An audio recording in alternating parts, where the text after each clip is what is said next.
Heavy rain just storm New York City. E be like say this rain mad o, because as we gather, they talk say this rain e scatter everything. In fact, e don cause trouble inside New York City. Say now people no dey fit move. Train station don block, everywhere don choke. Nobody dey fit come outside again because the kind rain wey fall e dey very heavy. I can't even happy say at least recently na one kind sun come outside. Where be say people cloth they burn, grass they burn and this one rain don't come for again. Na still come they complain. It means God no fit please anybody for this world. But my people, this rain wait for in fact myself I surprised. Make na follow me watch.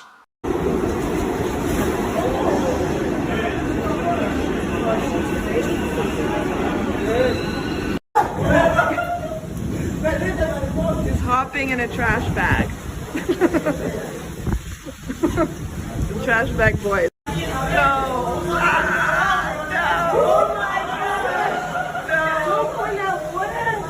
Don't fall. It just got filled up.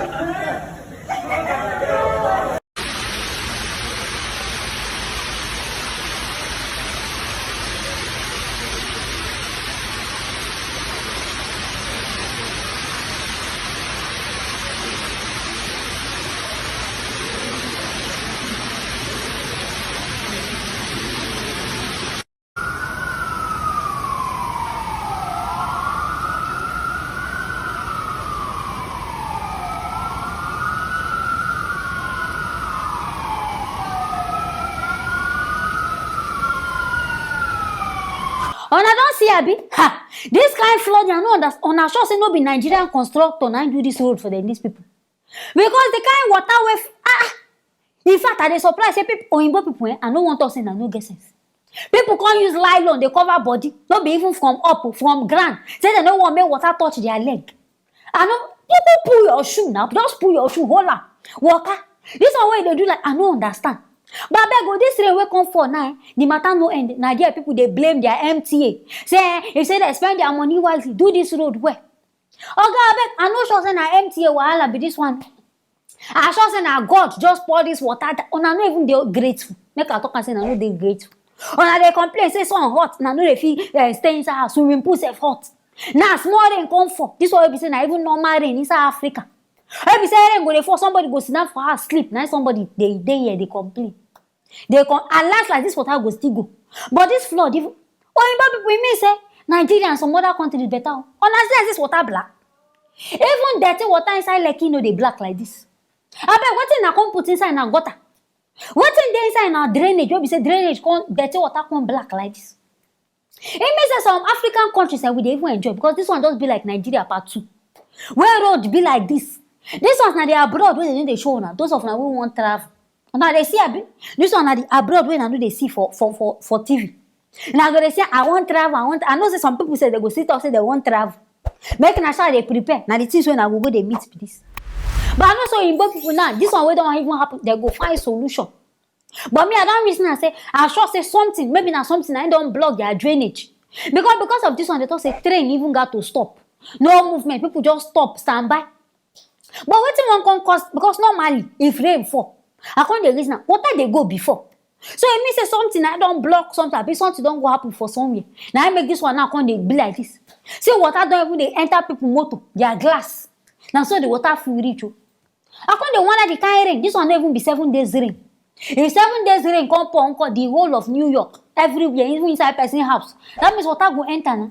Now wow, this one like this now it be like say God don't they give everybody, don't they balance. Everybody don't they receive and small. See they happen for one country, now so they happen for somewhere.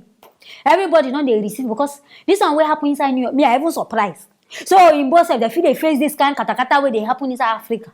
It even sweets me small. As themselves, they don't see and say, okay, now this kind of things, Africa self they enjoy. At least if we ask for something sometime, then self they will know as they want to support. Okay, now because of drainage, now we they beg. So they go know as they want to support us. My people, I hear this one. I can't see make I bring and come. Make na service na here.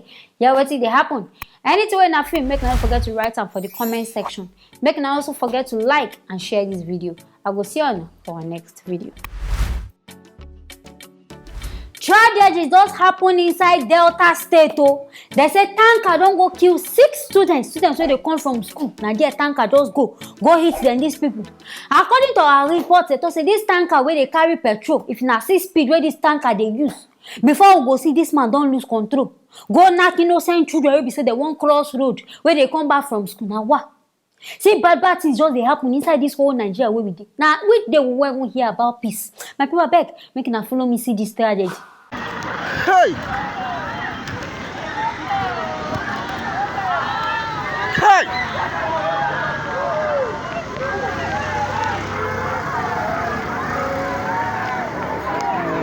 Hey!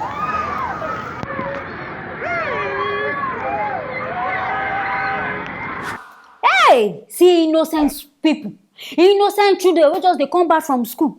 We gats say this school name na Army Day Secondary School. Una dey reason wetin I dey reason?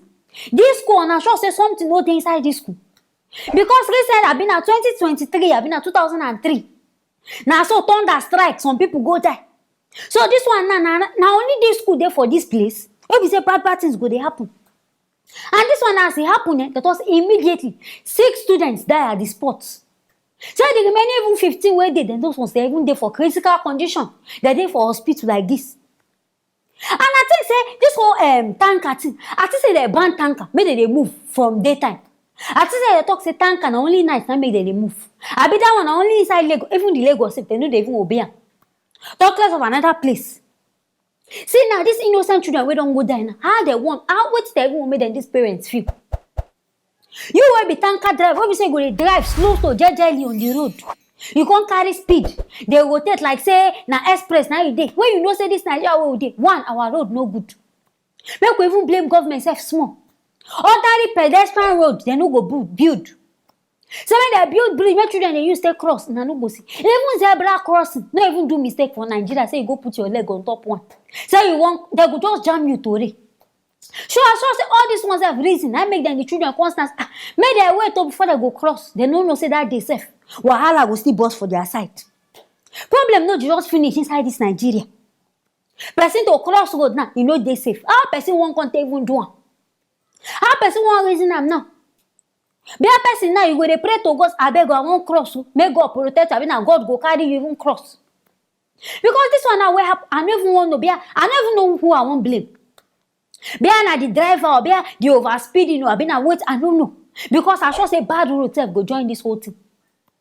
These children are innocent children. Maybe they are so even rest in peace. The ones self with the hospital, I pray say they go even get quick. Make nothing even go still happen to them. This one. Because this one like na bad thing. This one na even bad pain inside Nigeria. So government people abeg make na work on this tanker people. Their own don dey too much. In fact, make I talk say in a month, you must hear say tanker do something. Either tanker go explode, abi go kill, abi go just jam somebody. So make they just put law say tanker only night. I sure say all this abroad country na so they do am.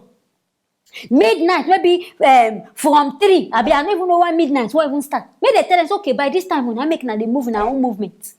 Because this time, daytime movement, it don't over kill people. You go just hear say tanker don't kill this one. On top of waiting now. Because if they won't even compensate them, these people, no be say any reasonable money they won't give them. And no even if you bring back the souls, we don't die. So I beg government people making a find something to do. Whether the pedestrian bridge now go build for this school front because I don't know waiting there for that school site. Where we say now only get now all these kind of bad things they happen. Making a just try do things for this kind of school site. And for the tanker self, making a put that law. UAR and bad news, just like say now, now 5 and 6. If you wake up, you must hear one bad thing don't happen inside Nigeria. In fact, Nigeria tire me. My people, I hear this one. I want to make a bring up, making ourselves this not here. Hear what thing they happen. Make not forget to comment, like, and also share this video. I go see you now for the next video.